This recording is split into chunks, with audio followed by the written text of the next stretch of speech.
Bismillahirrahmanirrahim. Assalamualaikum warahmatullahi wabarakatuh. Alhamdulillah alladzi bi ni'matihi tatimmus shalihat. Allahumma salli wa sallim wa barik ala sayyidina Muhammad wa ala alihi wa sahbihi ajma'in, amma ba'du.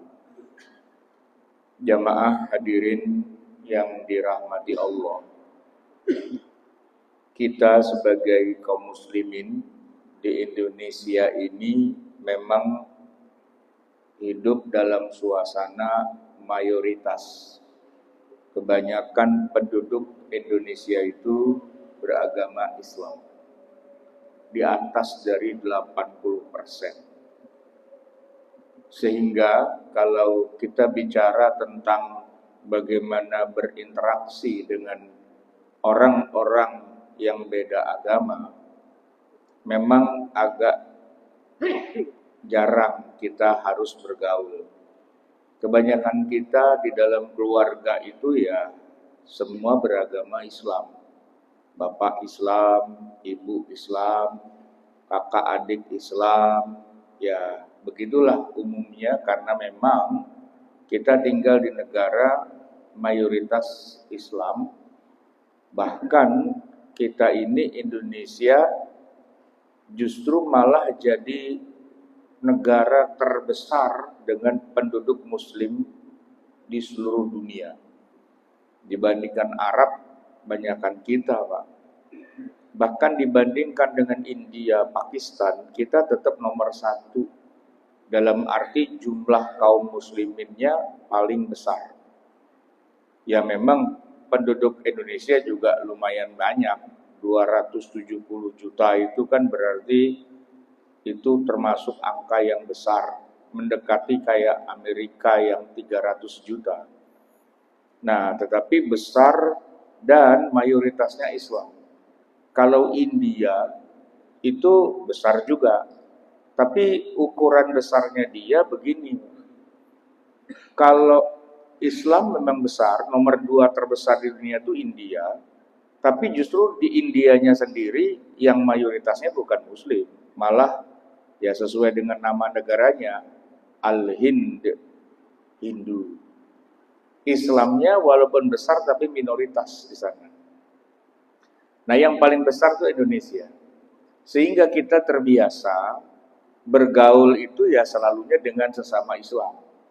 Bergaulnya. Jarang sekali kita berinteraksi dengan orang di luar Islam, ya kecuali misalnya tinggal di kota besar.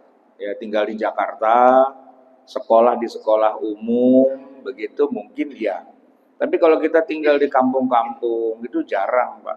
Rata-rata kampung-kampung kita itu ya umumnya satu agama saja. Ya kalau enggak Islam semua, ya Kristen semua, ya Hindu semua. Tidak berbaur gitu ya. Nah, pembauran itu baru mungkin terjadi kalau misalnya pada merantau. Ya entah ke Jakarta atau kota-kota besar lah. Baru terjadi yang namanya ya bercampur lah begitu. Nah, makanya kita jadi agak sedikit agak sedikit canggung kalau bicara tentang bagaimana berinteraksi dengan non-muslim karena nggak terbiasa. Ini sangat jauh berbeda, 180 derajat berbeda dengan kondisi Nabi kita Nabi Muhammad Sallallahu Alaihi Wasallam. Beliau itu ya memang Nabi ya, tapi justru hidupnya sepanjang usia beliau selalu berinteraksi dengan orang di luar Islam. Bahkan bukan cuma masyarakat Madinah saja yang heterogen, ada Islam, ada Yahudi. Mekah juga sama. Ya, bahkan sejak kecil sekalipun, ya Nabi berinteraksi dengan orang-orang yang sangat dekat secara pribadi. Tapi kemudian ketika beliau diangkat jadi Rasul, jadi Nabi, tidak semua dari keluarganya mau ikut masuk agama Islam. Contoh yang paling sederhana begini, Pak. Nabi kita kan lahir dalam keadaan yatim, nggak punya bapak. Dan nggak lama setelah itu masih anak-anak juga sudah ditinggal ibu. Lalu beliau dipeliharalah oleh sang kakek, nggak lama sih cuma 2 tahun. Setelah itu tinggallah di rumah pamannya yang bernama Abu Thalib. Kalau kita bicara tentang Abu Thalib, ini luar biasa. Beliau sangat sayang, sangat perhatian. Dan bahkan ya boleh dibilang ya, Abu Thalib ini kan nggak cuman punya satu anak, anaknya banyak. Dari sekian banyak anaknya itu justru yang Nabi Muhammad lah yang malah yang justru lebih disayang lah begitu.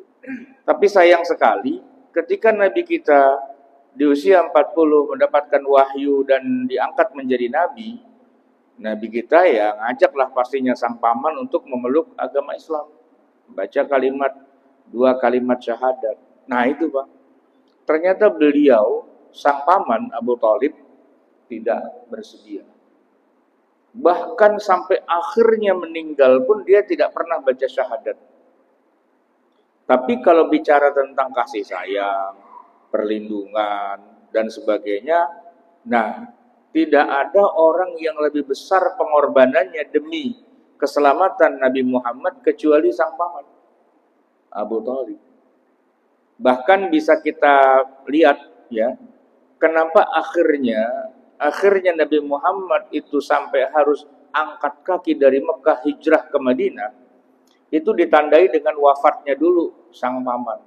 Selama Abu Thalib masih hidup, siapa yang berani coel-coel Nabi Muhammad? Nggak ada yang berani. Backingannya Abu Thalib itu senior Pak di Mekah itu. Orang penting, orang yang sangat dihormati, nggak masuk Islam tapi melindungi Nabi Muhammad, melindungi dakwah yang dilakukan oleh Nabi Muhammad. Dia sendiri nggak baca syahadat. Nah begitu sang paman wafat, kita lihat nggak lama setelah itu Nabi angkat kaki dari Mekah, hijrah ke Madinah. Kenapa? Backingannya udah nggak ada. Jadi kita bisa gambarkan kehidupan seorang Nabi Muhammad itu waktu dakwah di Mekah, itu Pak, dakwah beliau tuh ada backingannya. Dan backingannya non-muslim. Tapi memang hubungannya sangat baik. Nah, sampai di Madinah pun begitu juga. Nabi hidup di Madinah, jangan dikira Islam semua mayoritas kayak kita di Indonesia. Enggak. 50-50 itu Pak.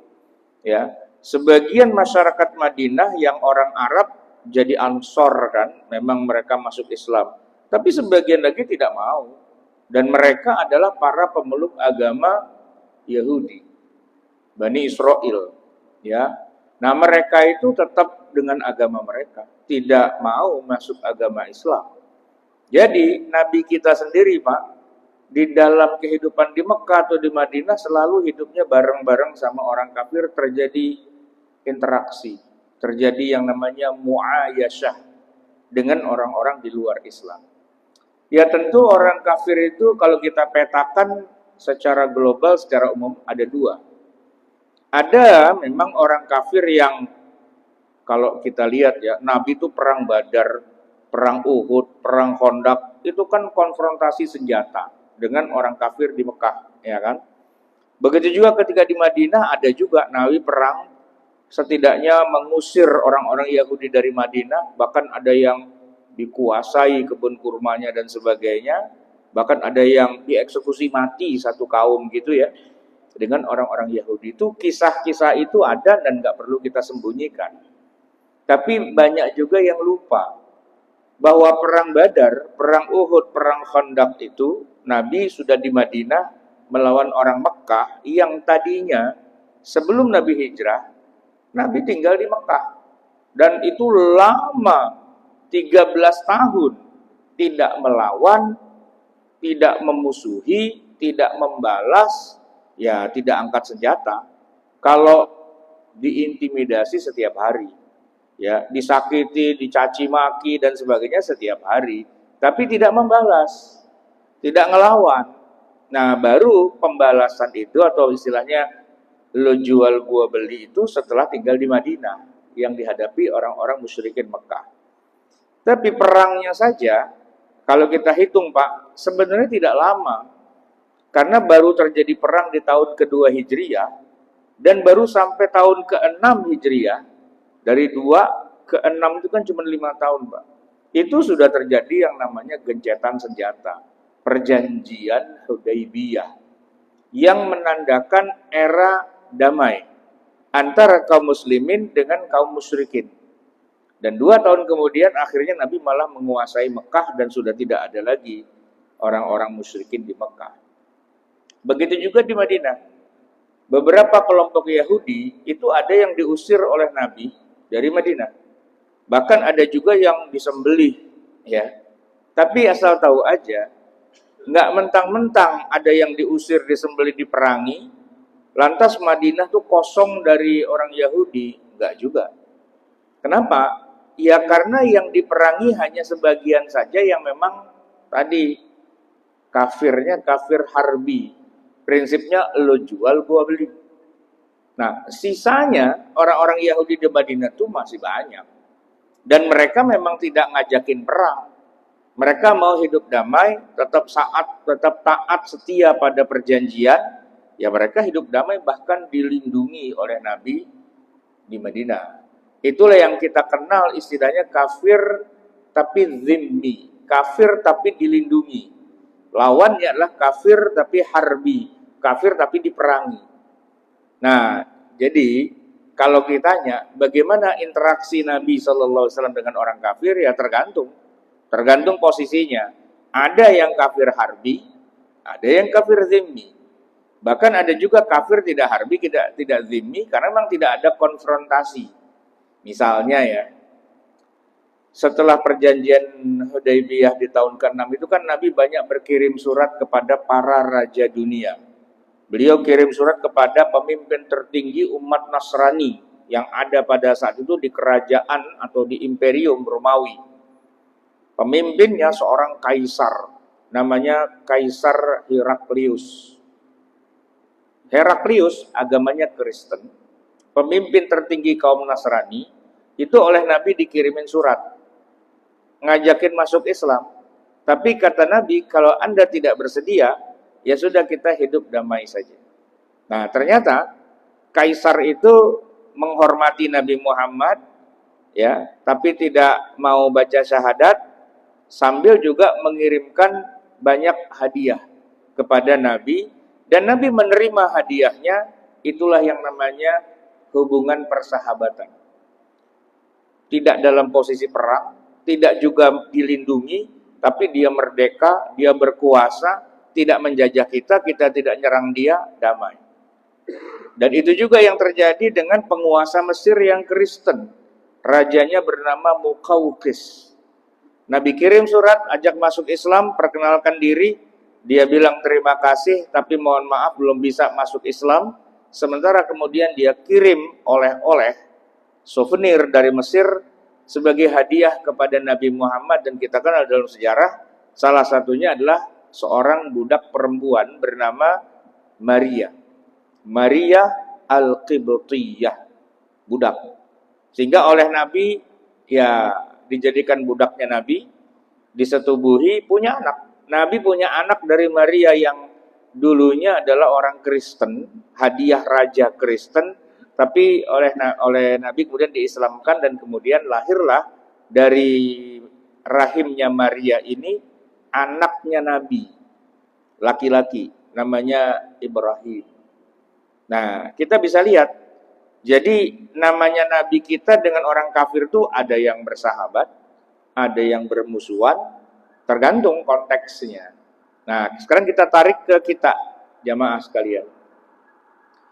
Orang kafir yang datang ke negeri kita dulu pertama tuh Portugis. Awalnya dagang, lama-lama ngerampok, ya kan? Tapi setelah itu dia dikalahkan oleh VOC. Ya, awalnya dagang, lama-lama ngejajah Belanda. Nah, kita ini Pak, orang Indonesia, karena harta kita dirampas, dijajah, dirampok dan sebagainya, ngelawanlah kita. Banyak perlawanan-perlawanan kaum muslimin terhadap non-muslim itu.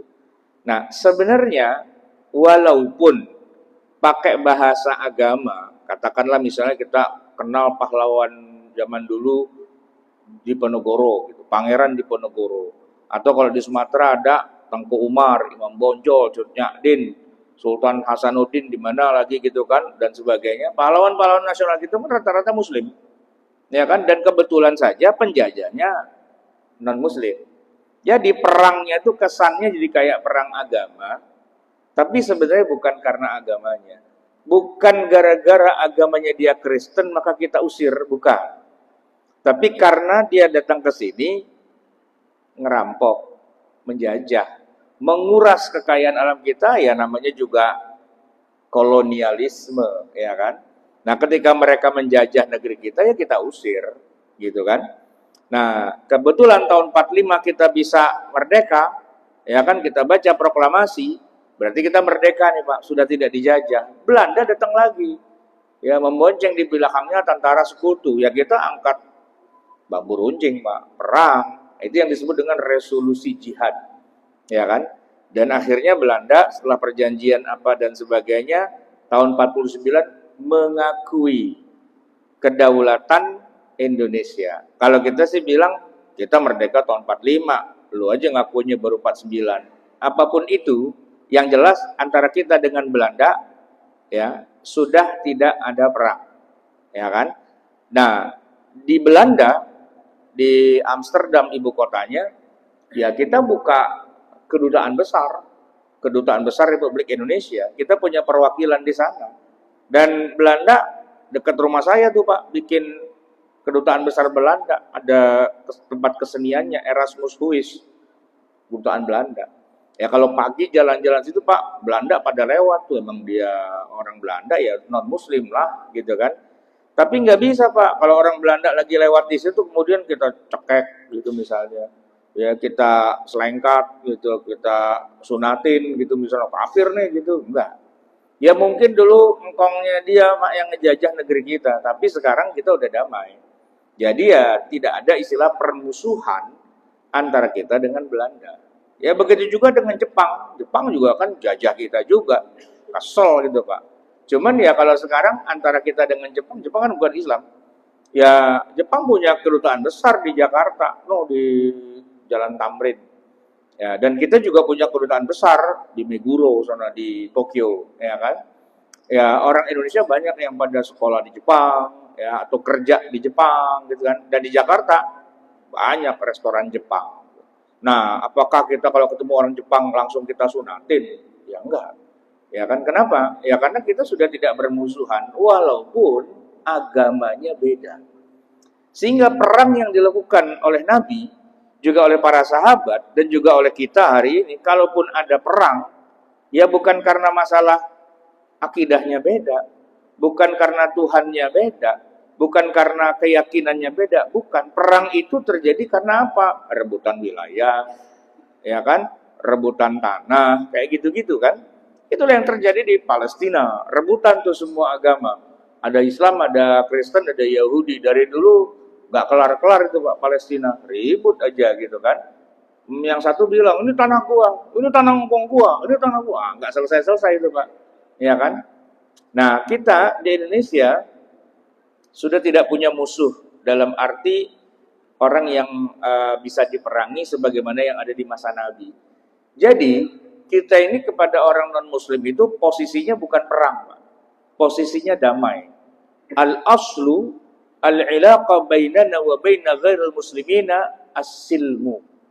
Pada dasarnya hubungan kita muslim dengan orang-orang di luar Islam itu adalah damai. Hidup berdampingan.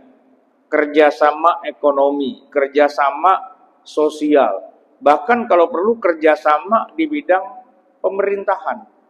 Sewaktu Nabi hijrah ke Madinah, yang ngangkat Nabi sebagai pemimpin di Madinah itu bukan cuma kaum muslimin, itu aklamasi. Yahudi-Yahudinya pun ngedukung Nabi Muhammad. Sehingga tidak ada pemilu Pak waktu itu. Tidak ada pilkada dan sebagainya. Langsung semua kepala suku ngumpul di Madinah. Kepala suku dari kaum Ansor ya, ada 5 dari Aus, ada 7 dari Khazraj. Dan kepala-kepala suku Yahudi semua kumpul dan mereka bilang, oke, kita angkat Muhammad ini sebagai pemimpin kita. Oh, udah jadi. Nggak pakai ada beda paslon 1, paslon 2, paslon nggak ada saingannya. Ya semua sepakat Nabi Muhammad lah yang diangkat menjadi pemimpin, ya kan? Nah, maka Nabi kemudian mengajak juga orang-orang musyrikin untuk ya kalau ada apa-apa ikut musyawarah juga, ikut kerjasama juga, ya dibagi-bagi tugasnya dan sebagainya. Jamaah sekalian, sekarang kita masuk pada rincian-rincian yang lebih dalam.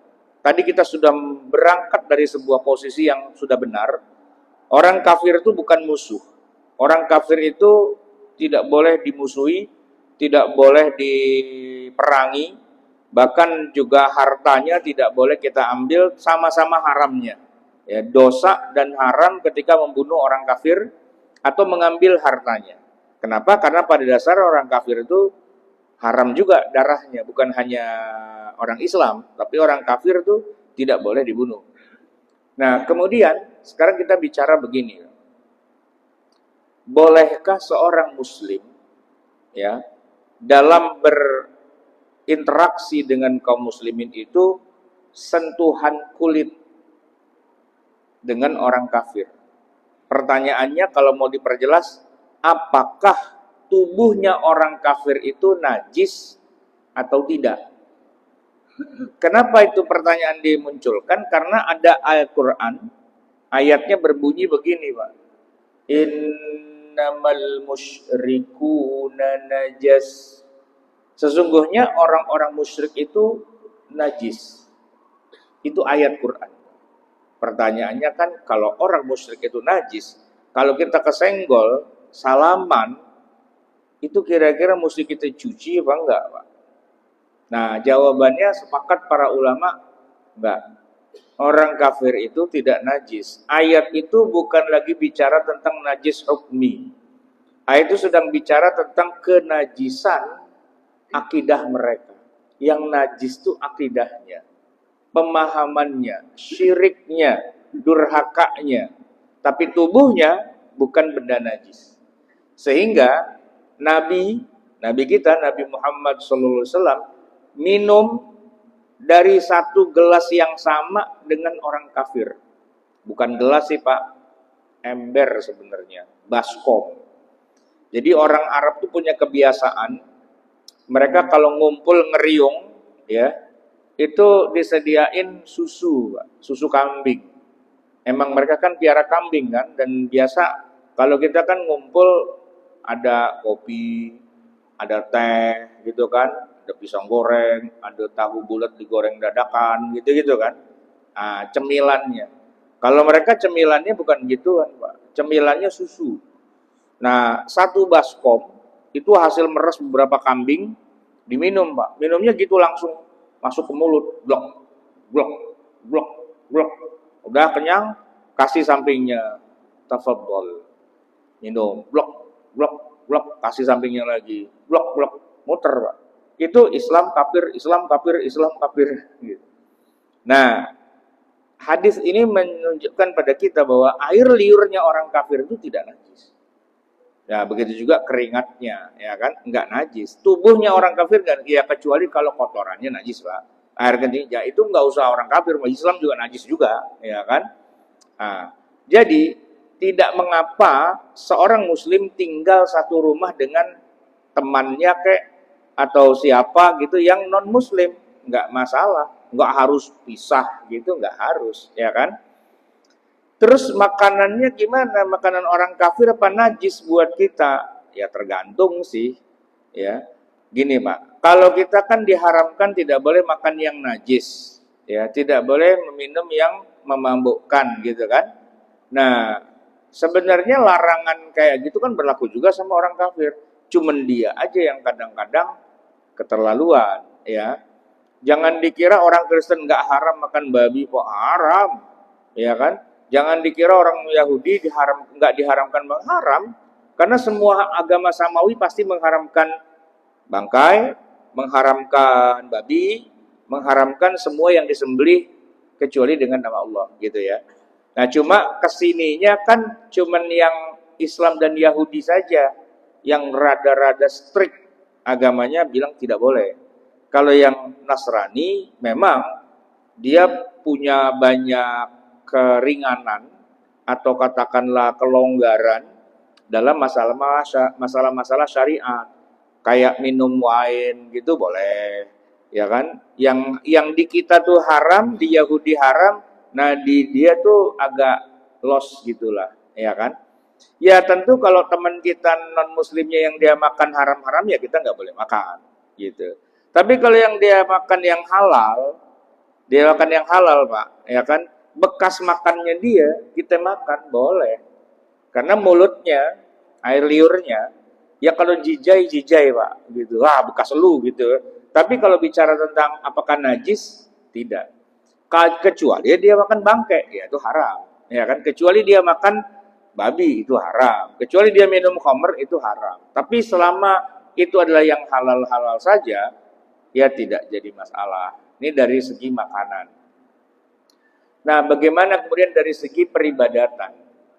Itu juga sebenarnya tidak ada larangan buat kita kaum muslimin untuk ibadah, masuk ke rumah ibadah mereka itu nggak masalah. Soalnya Nabi SAW itu juga masuk ke Masjidil Haram yang saat itu di masa Nabi ya, itu masih jadi rumah ibadahnya orang kafir. Nabi sholat di situ. Ada itu yang namanya berhala dan sebagainya. Sehingga kita nih Pak, kalau masalah boleh masuk apa enggak, pada dasarnya enggak ada larangan.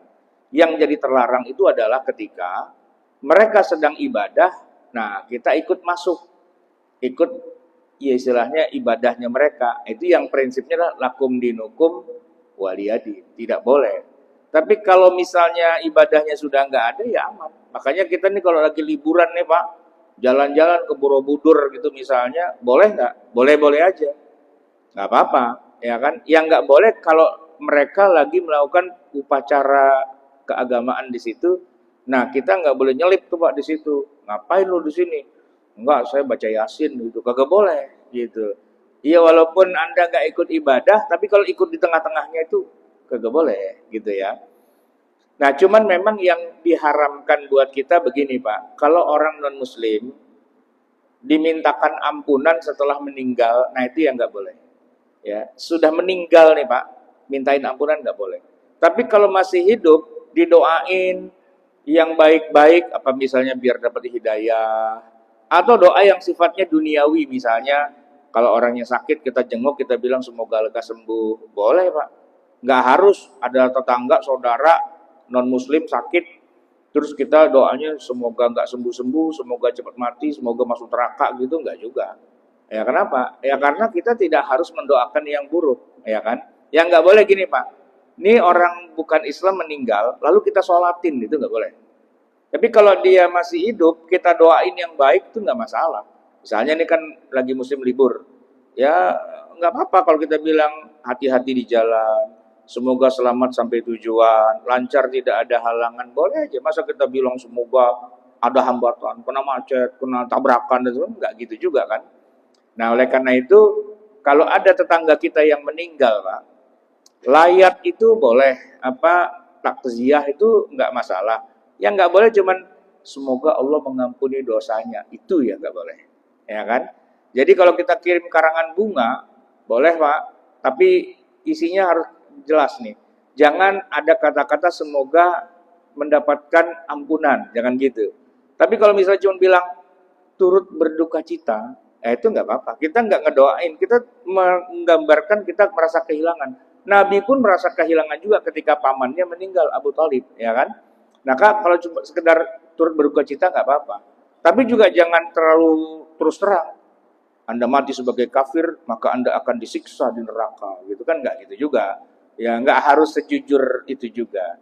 Jadi begitulah jamaah sekalian, yang namanya mu'ayyashah atau berinteraksi antara kita dengan muslim dengan non-muslim tergantung Pak. Kalau memang dalam konteks perang, ya perang. Tapi kalau dalam konteks tidak ada perang, ya damai, ya damai. Harta mereka haram kita ambil, nyawa mereka haram kita bunuh, ya kan? Hak-hak mereka sebagai manusia, sebagai warga negara, 100% harus bisa dijamin oleh kita. Dan kata Nabi, orang yang paling baik di antara kalian itulah orang yang merasa aman ya dari kejahatan-kejahatan yang Anda lakukan. Gua nggak demen tinggal di rumah dekat dia. Kenapa?